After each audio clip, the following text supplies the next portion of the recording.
આખા દિવસના 10 એવા મોટા અને મુખ્ય સમાચાર જે તમારે જાણવા જરૂરી છે એ બધા વિશે આપણે ટૂંકમાં ચર્ચા કરી લઈએ. અને શરૂઆત આપણે પીએમ મોદીથી કરીએ તો પીએમ મોદીએ આજે એક એવું નિવેદન આપ્યું જેને સાંભળીને લોકો થોડા ઉત્સાહિત થઈ ગયા છે. એમને કહ્યું કે આજનો આ કાર્યક્રમ જોઈને અનેક લોકોની ઊંઘ ઉડી જશે. વડાપ્રધાન નરેન્દ્ર મોદીએ આજે શુક્રવારે કેરળના વિંજીઝમ આંતરરાષ્ટ્રીય પોર્ટનું ઉદ્ઘાટન કર્યું હતું અને આ સમયે તેમણે વિપક્ષ પર કટાક્ષ પણ કર્યો હતો અને તેમણે કહ્યું કે અહીં મુખ્યમંત્રી વિજયન બેઠા છે અને સાથે સાથે શશી થરૂર પણ બેઠા છે અને આજનો આ કાર્યક્રમ અનેક લોકોની ઊંઘ ઉડાડી દેશે. અને આ જોઈને એમને એમ પણ કહ્યું કે જેના સુધી સંદેશ પહોંચવાનો હતો એમના સુધી સંદેશ પહોંચી ગયો છે. પહેલગામ હુમલા બાદ પાકિસ્તાન પહેલા રશિયા પાસે પહોંચ્યું અને રશિયાને કીધું કે અમારે એકચ્યુઅલમાં યુદ્ધ નથી કરવું. હવે રશિયાના તરફથી જવાબ મળ્યો કે તમે તમારી રીતે સોલ્વ કરી લો.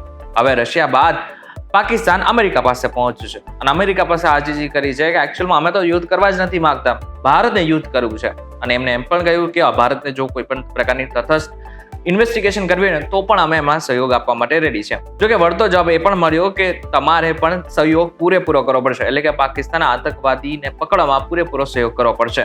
પહેલગામ હુમલાને લઈને અમેરિકાના ઉપરાષ્ટ્રપતિએ ભારતનો સાથ આપ્યો છે અને તેમણે એવું કહી દીધું છે કે ભારતે આ હુમલાનો જવાબ લેવો હોય, એમને વળતો પ્રહાર કરવો હોય તો તેઓએ ચોક્કસપણેથી કરવો જોઈએ, પરંતુ એક ખાસ ધ્યાન રાખવું જોઈએ કે આને કારણે કોઈ યુદ્ધ ન ભડકી ઉઠે. સાથે સાથે એમને એવું પણ કહી દીધું છે કે પાકિસ્તાને આતંકવાદીઓને પકડવા માટે ભારતનો પૂરતો સહયોગ પણ કરવો જોઈએ. પહેલગામ હુમલા બાદ ભારતની પડખે ઘણા બધા દેશો આવ્યા. ત્યારે હવે ઇન્ડોનેશિયા પણ એક એવો દેશ છે જે એકચ્યુઅલમાં મુસ્લિમ દેશ છે, પરંતુ એને પણ હવે ભારતનો સહયોગ માટે અને ભારતની સરાહના પણ કરી છે. ઇન્ડોનેશિયાના રાષ્ટ્રપતિ પ્રાબોવોએ જમ્મુ કાશ્મીરના પહેલગામમાં થયેલા આતંકી હુમલાની નિંદા કરી. તેમણે કહ્યું કે ઇન્ડોનેશિયામાં પાડવામાં આવતો ઇસ્લામ આવા આતંકી હુમલાઓ શીખવતો નથી. અમે આતંકી હુમલાનો સામનો કરવામાં ભારતની સાથે છીએ. તણાવ વચ્ચે ઓર્ગેનાઇઝેશન ઓફ ઇસ્લામિક કોઓપરેશને પાકિસ્તાને ટેકો આપ્યો છે. આ સ્થિતિમાં ઇન્ડોનેશિયાની પ્રતિક્રિયા મહત્વપૂર્ણ માનવામાં આવી રહી છે, કેમ કે ત્યાં વિશ્વના સૌથી વધુ મુસ્લિમો રહે છે. ઇન્ડોનેશિયાના લોકો હજુ પણ તેમની સંસ્કૃતિને ભારત સાથે જોડે છે. ત્યારે આ પ્રકારનું નિવેદન હવે પાકિસ્તાનની નીંદ ઉડાડવા માટે કાફી છે. આખરે પાકિસ્તાને સ્વીકારી લીધું કે અમે આતંકવાદીઓને ઉછેરીને સૌથી મોટી ભૂલ કરી છે. થોડા દિવસો પહેલા બિલાવલ ભુટ્ટોએ એવું નિવેદન આપ્યું હતું કે જો સિંધુ નદીમાં પાણી નહીં વહે ને તો ત્યાં અમે લોહી વહાવવાનું શરૂ કરી દઈશું. હવે એ જ બિલાવલ ભુટ્ટોએ એવું કહ્યું છે, એમને એવું સ્વીકાર્યું છે કે પાકિસ્તાને આટલા વર્ષો સુધી આતંકવાદીનો ઉછેર કર્યો હતો અને આ અમે સૌથી મોટી ભૂલ કરી છે. આ સાથે સાથે એમને એમ પણ કહ્યું છે કે આ જ કારણે અમે અત્યારે સજા પણ ભોગવી રહ્યા છીએ. ભારત પાકિસ્તાન તણાવ વચ્ચે વાયુસેનાએ ગંગા એક્સપ્રેસ વે પર પોતાની શક્તિનું પ્રદર્શન કર્યું. વાયુસેનાનું AN-32 વિમાન બપોરે લગભગ 12:41 વાગે શાહજહાંપુરના જલાલાબાદમાં બનેલી એર સ્ટ્રીપ પર પહોંચ્યું હતું. વિમાન લગભગ 5 મિનિટ સુધી ચક્કર લગાવતું રહ્યું. આ પછી રનવે પર લેન્ડિંગ કરવામાં આવ્યું. વિમાન અહીંથી લગભગ 1 વાગે ઉડાન ભરી. હર્ક્યુલસ વિમાન રનવે પરથી નીચે ઉતર્યું. આ પછી રાફેલ, જેગ્યુઆર અને સુખોઈ જેવા ફાઇટર પ્લેનોએ પણ ઉડાન ભરી હતી. આ વિમાનો રનવે પર ઉતર્યા. રાત્રે પણ રનવે પર ફાઇટર પ્લેન ઉતરશે. આ પહેલી વાર હશે જ્યારે એક્સપ્રેસ વે પર ફાઇટર પ્લેનનું નાઇટ લેન્ડિંગ થશે. આ દરમિયાન કટારા જલાલાબાદ હાઈવે 3 કલાક માટે સંપૂર્ણપણે બંધ રહેશે. હજુ આટલો જ નહીં, આગળના સમયમાં દરિયામાં પણ અલગ અલગ રીતે નૌકાદળની જે શક્તિ છે એ પણ બતાવવામાં આવશે. હવે દેશના હવામાન વિશે વાત કરી લઈએ તો ગઈકાલે દિલ્હીમાં અચાનક જ હવામાને પલટી મારી હતી અને આ જ કારણે 70 થી 80 કિલોમીટર પ્રતિ ઝડપે પવન પણ ફૂંકાયો હતો અને વાવાઝોડા જેવી સ્થિતિ પણ સર્જાઈ હતી. આ જ કારણે અનેક ફ્લાઇટો પણ રદ કરવામાં આવી હતી અને ઘણી ફ્લાઇટો ડાયવર્ટ પણ કરવામાં આવી હતી.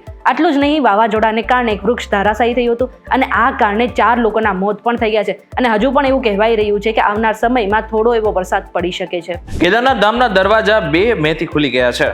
પહેલા દિવસે ઉત્તરાખંડના સીએમ પુષ્કરસિંહ ધામી પણ કેદારનાથ ધામ પહોંચ્યા હતા. અહીં તેમણે ભગવાન ભોલેનાથના દર્શન કર્યા અને પહેલા દિવસે અહીં પહોંચેલા ભક્તોને પણ મળ્યા હતા. ભક્તો પર ફૂલોનો વરસાદ પણ કરવામાં આવ્યો હતો. બીજી તરફ ઉત્તરાખંડના હવામાન વિભાગે આગાહી કરી છે કે રાજ્યના ઘણા જિલ્લાઓમાં વાવાઝોડા, વરસાદ અને કરા પડવાની શક્યતાઓ છે. આ અંગે એલર્ટ પણ જારી કરવામાં આવ્યું છે. હવામાન વિભાગ દ્વારા કેદારનાથ, યમુનોત્રી સહિત યાત્રાધામ ના રૂટ ઉપર ખાસ કરીને ચેતવણી જાહેર કરવામાં આવી છે. 2 મેથી આગામી 2 દિવસ સુધી તોફાન અને કરા પડવાની શક્યતાને લઈને યલો અને ઓરેન્જ એલર્ટ આપવામાં આવ્યું છે. જો કે એવું પણ કહેવામાં આવી રહ્યું છે કે આ વખતે ત્યાં વરસાદ પણ પૂરજોશથી પડશે.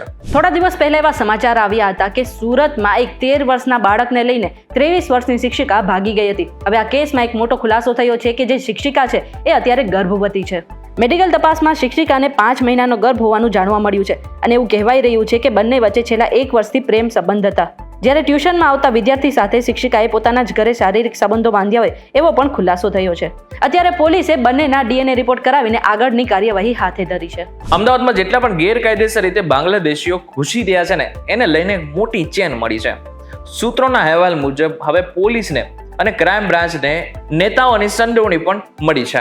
એટલે કે નેતાઓ પણ લેટર પેડના આધારે બાંગ્લાદેશીઓને મદદ કરી રહ્યા હતા. આ સાથે તપાસ માટે નેતાઓને ક્રાઇમ બ્રાન્ચ સમન્સ કાઢીને બોલાવી શકાય છે. આ સાથે સ્થાનિક નેતાઓ પર કાયદાનો ગાળિયો કસાઈ શકે છે. અને આટલું જ નહીં, હજુ પણ આ તો શરૂઆત છે. આગળના સમયમાં હજુ પણ મોટા ખુલાસા થઈ શકે છે. ત્યારે આ બાબતને લઈને તમારું શું કહેવું છે અમને જરા કમેન્ટ કરીને ચોક્કસથી કહેજો. વિડીયો થકી જો તમને કોઈ ઇન્ફોર્મેશન મળી હોય તો વિડીયો લાઈક અને શેર જરૂરથી કરજો. તથા આ જ ઇન્ફોર્મેટિવ વિડીયોઝ માટે VTV ડિજિટલ સાથે જોડાયેલા રહેજો.